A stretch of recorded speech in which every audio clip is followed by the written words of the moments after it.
Hey, what's up guys? My name is Cody, and in this video we're going to talk about credit cards. I'm going to briefly cover the negative side of credit cards, which I feel like is pretty common knowledge. Like I think everybody, when they hear credit cards, or at least me for most of my life, based on like what my parents taught me about them and what everybody in society usually teaches, it's negative because you use that money and then you're gonna have to pay it back within a month, and then if you don't, instead of owing like $500 or whatever you charged on the card, you'll owe like $600, and then it'll just snowball into more and more, and ultimately, like you use your credit card for a $500 TV, and then you all of a sudden you owe $2,000, and people just can't catch up on payment, so they're paying off this debt until they die, and it's like a hole in a sinking ship. It just sucks money out of their bank account, and it'll literally ruin their life. It'll ruin their financial game, and which will ultimately ruin their quality of life. So there's a lot of people that have had negative experiences with credit cards, right? So for most people, we're told don't get credit cards and you'll never risk like getting in that situation. But the reality is, if you use credit cards the way I use them and the way a lot of entrepreneurs use them and financially literate people use them, which is you only use them when you're going to use your debit card, which there's money in your bank account to use your debit card, right? And then you immediately pay it off. So like if I'm going to fill up a tank of gas and it's like $30 to fill up my car, instead of using my debit card, say I have $2,000 in my bank account, and instead of using my debit card to pay that $30, I'll use my credit card. And then the next day, as soon as possible, it usually takes about 2 or 3 days to post, you'll pay it off immediately. So I'll never purchase, like there'll never be a situation where I have like $75 in my bank account and I use my credit card for a $500 purchase. That's how you get in trouble. Like you have to, before you ever get a credit card, before you even apply for one, didn't mean to kick you there, guys. You have to set those rules in place, and you have to set boundaries for yourself. With great power comes great responsibility, and with a credit card, you can buy things that you don't have the money for, but that's how you get in trouble. Now I want to talk about why we do this, because like it doesn't make sense, right? Why would if I have $2,000 in my bank account, why would I use a credit card when I use my debit card and use the money on my bank account, especially if my plan is to pay it off in a couple days, right? Well, there's two reasons. The smaller reason is the credit card rewards. So every dollar that I spend on my credit card, I get 2% cash back. So if I spend $1,000, I'll get $20 back. But I actually spend a ton of money since I'm a reseller, and in the future, I hope to be spending like $10,000 a week on inventory, which would mean I would be making $200 a week just off of credit card rewards. There's actually credit cards that have a 3% return. I'm trying to work my way up to that. I haven't been able to get accepted into that. And then there's credit cards that have travel rewards.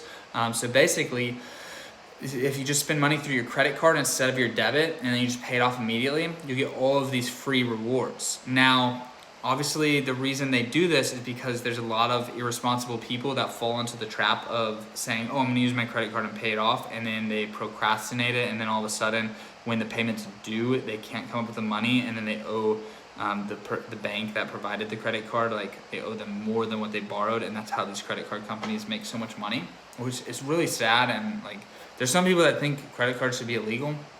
It's a pretty fascinating topic, but the bigger reason, other than rewards, is your credit score. Now, when you go to invest in real estate's the big one. I'm sure if you wanted to get a loan to invest in a company too, which I personally, I think you can start companies without too much, like without having to borrow money. That's me personally, but some people use money to launch, like if they're opening a gym or something like that, they borrow someone else's money and then pay that off. That's like an example of good debt. For me, I'm big into real estate, right? So I bought my house and I only put 20% down. That means I borrowed 80%. Now, you borrow 80% from a lender. Oftentimes this lender is a bank. So if you put 20% down, they will lend you 80%. If you pay for 50% of the house, they'll pay 50, right? Now, some people could pay 100% of the house. In my opinion, that's not the most intelligent thing to do. It's actually not. Mathematically, it's not. And it's a little bit complex, but follow me here. So if I have enough money to pay for this house cash, that means I could just pay for 100% of it, right? Never borrow money from anyone. But it also means I could put 20% down. That's what you have to put down on a house with a conventional loan. I could put 20% down on 5 houses that are equivalent value to this. Meaning I could borrow the other 80% and then I could rent out 4 of those houses. So yes, I would borrow money and I have to pay that lender back, but I'd have 4 tenants, 4 people living in my rental properties paying me, and ultimately be extremely profitable. I'd build massive amounts of wealth long term. That's an example of good debt. So when you want to apply for good debt, or you want to apply for a home loan, which is good debt, the lender isn't just going to give anybody 80%. Like, I actually couldn't get this house. We had to use my wife's credit score. I'm working on my credit score right now. That's why in that TikTok, I was so happy to say my credit card came in the mail. I'm breaking it in. Now my credit score, actually, I'm proud of myself. It's got to the good section on Credit Karma. I need to get it to the very good, of course. But these lenders, they want to see 2 things when they go to lend you money for the house. They want to see provable income, which you should have if you're purchasing a house. Like, obviously you're not going to purchase a house and then not have any way to pay for it each month. Pretty much everyone who's looking to buy a house is going to have provable income. But what a lot of people don't know is you need to have a high credit score. Now, you might be like, well, why do you need a high credit score? If you make $10,000 a month and a house costs $1,500, like, you should be fine, right? I felt that way too, but what I learned was you need to have a high credit score.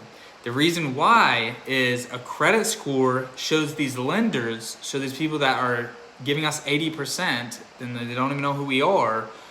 They've never met me in my life. They're gonna give me 80%. I'm only putting 20% down on this house, and then I'm gonna pay them back. Of course, but how do they know I'm gonna pay them back? Well, because I have a history of paying off my debt. So when I go to Nike and use my credit card and spend $200, and then I pay it off 2 days later, my credit score goes up a couple points. And when I have a long track record, a long history of borrowing people's money, borrowing the credit cards, company's money, and then paying it off, that shows these lenders, hey, I'll give you 80%, I'll give you $200,000. So my house was $250,000. So I paid $50,000. The lender paid $200,000, and now I'm paying off a $200,000 loan. And mathematically, I want to do that because it allows me to use a lot of my cash in the shoe resale. Which shoe resale, I can double my money and repeatedly and really grow it. Whereas if I put all my money into the house, I'd have no money to invest into the sneakers. So then I would really it'd be a lot slower. So mathematically, it made sense for me to borrow that money. Also, the higher your credit score, the lower the interest rate. So the way interest rates work is, interest rates for houses might be between 3 and 5%. So if you have a below average credit score, but it's good enough for the lender to approve it, they'll charge you 5%. This is just an example. It's always changing too. But say that they'll pay you they'll give you a 5% interest rate. If you have a really great credit score, you get a 3%. What that means is, for every $100,000 that they lend you, so in my case, $200,000, right? Each year, you're gonna owe them 5% or 3%, whatever the interest rate that you guys agreed on when they approved you for the loan. You're gonna pay that back to them. So say it's 5%, just to make the math super easy. So in this first year of paying off my house, which I got a 5% interest rate, it was not the worst, not the best, right? Over 30 years, so 5%.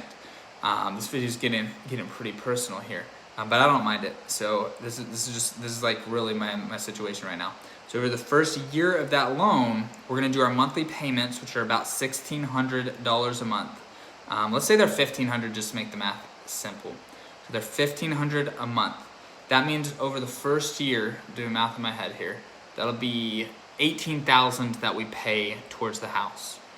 Since we borrowed $200,000 at a 5% interest rate, we're going to have to pay 5% of that $200,000, which is $10,000. So out of the, did I do that math right?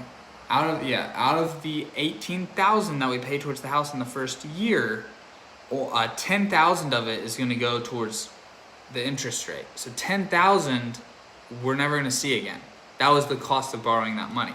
Now, the good thing about this is now that we've put some money down towards the house, we now owe less than $200,000. So that 5% in year 2, we're going to pay less interest in year 2. And by the time we get to like year 25, year 29, year 30 of the loan, the amount of that $1,600 we pay each month that's going to go towards interest is going to be lower and lower, because the amount that we owe will be lower and lower. So if you're getting a house, mathematically, it makes sense to never sell the house. If you're going to move, rent the house out. But we're getting into a lot of complicated things here. Basically, the 3 big reasons you need to use a credit card to build your credit score is because of the rewards, because it will allow you to get qualified to borrow money when you go to buy a house and go to buy rental properties. And then 3, your interest rate when you borrow money will be lower. Also, same thing applies when you purchase cars, but investing in houses is good debt, and borrowing money for cars is not as good debt. But I do realize that people have to do that in certain situations. So if I made this too complicated, I seriously apologize. It's a concept for me that I'm very familiar with, so it can kind of get hard to break it down, but I hope I broke it down in a way that you guys understood. If I did not, if anything is unclear, comment in the comment section below, and I will elaborate for you and I will make it clear, because this is such an important concept. It's so important as an entrepreneur and as somebody who's just trying to build long-term wealth for themselves, to understand the power of credit cards and the importance of credit cards. So thank you guys so much for watching this video. Thanks for spending time out of your day with me. I appreciate y'all's support so much. Have a great day, and I'll see you guys in the next video.